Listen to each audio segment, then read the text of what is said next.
Welcome to Deathgarden's Early Access Dev Diary. I'm Ash Panel, the Creative Director, and I'll be taking you through a few of our plans moving through Early Access. I'll be talking about where we are now, where we're planning on going, and sharing a few of our ideas about what we want to do. So over the course of this Dev Diary, I'm going to be talking about three main pillars of our game: the fantasy, the characters, and the gameplay progression. If ever there was a time to make adjustments to our gameplay, to our fantasy, to our characters, to our progression, to everything we're doing, Early Access is that time. It's a chance for us to really make a turn, to make a difference, to give you what you want, to listen to what you're saying, and to make big decisions. This is the time for us to do it. So one of the most important areas that we're addressing in our game is that of fantasy. The actual sense as a player when you enter the game, not just from what the game looks like, but also what the game feels like. So the key word for the fantasy for us is survival now. It's the idea from the top to the bottom, from the fantasy of the characters, to the runners, to the hunters, to the brutality that takes place inside this trial is all about survival. And obviously to do that, we need an incredibly brutal hunter.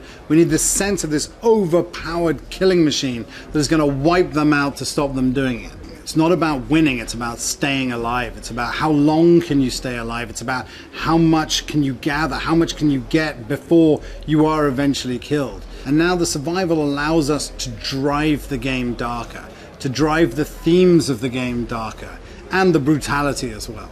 So we felt like we had to make a change to the characters that we currently had in Deathgarden. Right now they're very much you as a player who puts on different skins that embody characters of the past. But we felt like we wanted to front load the lore of the game more, that we wanted to have better opportunities to drive our fantasy forward, to drive the reasons that you play, to have a better connection with the characters. And that for us meant we're going to want to move to a character-based system, ones with personality and attributes as well. So our main goal is to make each one of the characters stand out. Whether it's the hunters or the runners, both have to have a unique and individual personality. For example, the hunters need to be these terrifying things that strike fear silhouette-wise into the hearts of the runners.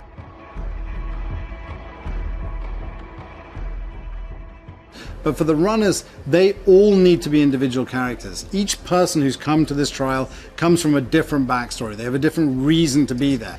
And this is going to be really important because each character will have their own backstory, have their own name and lore and series of outfits that they can dress up in. But then more importantly, they'll also have a progression, player empowerment progression, which they can be invested in based on your gameplay experience.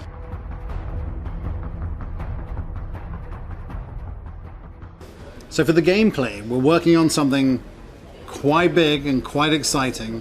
Definitely fits the new direction of the fantasy, but I can't talk about it now. But what I can talk about is that we're looking to try and soften two key areas of the game.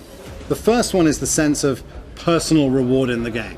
So this is the idea that whatever you do as an individual in the game, whether you're a runner or a hunter, you get rewarded for your actions. And the second part is linked to it too. And we're exploring the idea of cracking the team play of the game. Right now the game is very team orientated, and every success or failure condition is based on the team. And we're looking at trying to soften that. We're looking at different ways that we can make the player feel empowered for what the individuals do. So even as an individual runner, we want the idea that the player can go through the whole game experience, and whether they won or lost, or whether they lived or died, at the end of the day they get rewarded for what they do in the game. So we're exploring all kinds of different avenues that allow us to blur the lines between hard team play and also individualistic play as well. So we're actively working on both the team play and the personal scoring right now. These will be in a future update patch, and we'll be able to share this with you as soon as possible, and you'll be able to see what we're talking about. You'll be able to play it, and you'll be able to give us early feedback on how these are affecting your performance in the game. So the basic idea is less updates but more meaningful updates. We're going to take our time to get the gameplay that we want, and then we're going to give that to you, and then we're going to go through the same feedback process that we've just been through. So we're going to listen to what you have to say again, and we're going to adjust again. So we're not going to give you any dates today. but we are working hard towards our goals, and we're going to keep you updated in the coming weeks exactly what our plans are. We're going to have a new roadmap at some point. We're going to be able to communicate exactly what our rollout's going to be. When are we going to do our content drops? When are you going to be able to play new parts of the game that we've talked about today? When will the characters come in? We'll have all that information coming forward. So stay tuned.